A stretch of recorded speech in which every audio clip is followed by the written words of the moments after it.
સ્વતંત્રતા મળી ગઈ. 26 જાન્યુઆરીનો ધ્વજ ફરકાયો, 15 ઓગસ્ટની પરેડ કરી. ના, હજી ગુલામ છો, હજી જેલમાં છો. આઝાદ થાવ જેલમાંથી.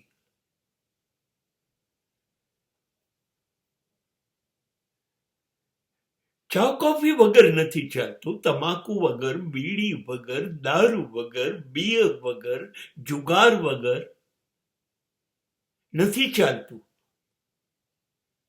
કેવી રીતે આઝાદ થયા?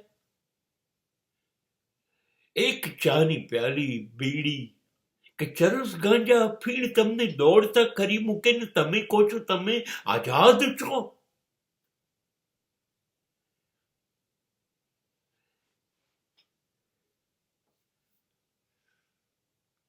સ્કૂલ અને કોલેજમાં આવ્યા પછી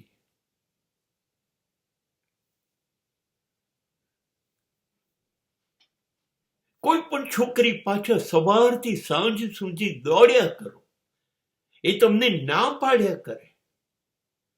એક નહીં તો બીજી, બીજી નહીં તો ત્રીજી, ત્રીજી નહીં તો ચોથી, પાછળ તમે દોડ્યા કરો.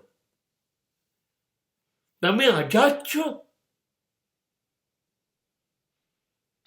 આ જ આદત છે. આપણે ગુલામ છીએ, આપણે જેલમાં છીએ. સિગારેટની જેલ, વ્યસનોની જેલ, સ્ત્રીની જેલ.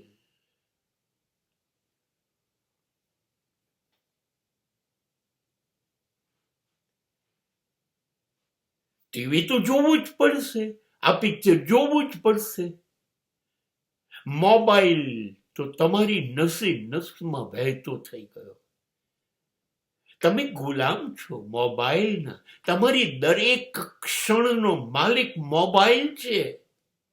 પાગલ થઈ જાઉં છું બ્લુ ટીક ના આવે તો, ફોલોવર્સ ના વધે તો, સબસ્ક્રાઈબર ના વધે, તમારા માટે કોમેન્ટ ના આવે, શેરિંગ ના આવે, ગાંડા થઈ જાઓ છો. આપઘાત કરેલા કિસ્સા છે.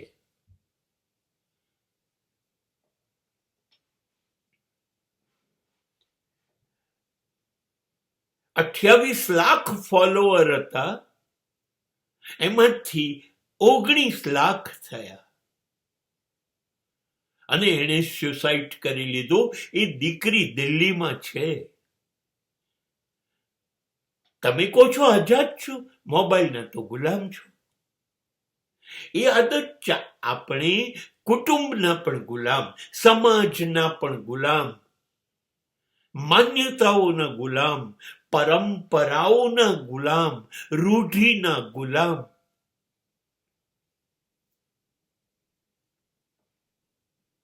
ક્યાંથી બહાર નીકળી શકીએ છે?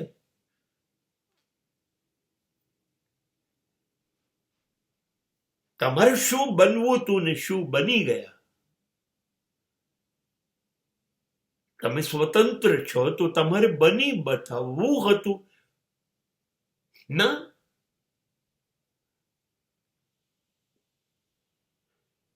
નહીં, આપણે નથી તોડી શકતા કુટુંબની જેલ, મિત્રોની જેલ, સમાજના નિયમોની જેલ, પત્નીની જેલ, વ્યસનોની જેલ તોડી શકીએ છીએ. ગુલામ છીએ, ગુલામ.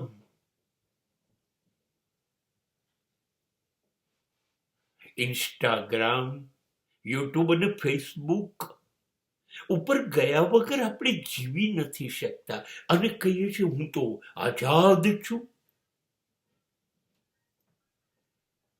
નહીં નહીં નહીં નહીં, આ બધી જેલ છે, આ બધી જેલ છે અને આપણે એની અંદર કેદી તરીકે બંધ થઈ ગયા છે અને જન્મ ટીપ કાપી રહ્યા છે.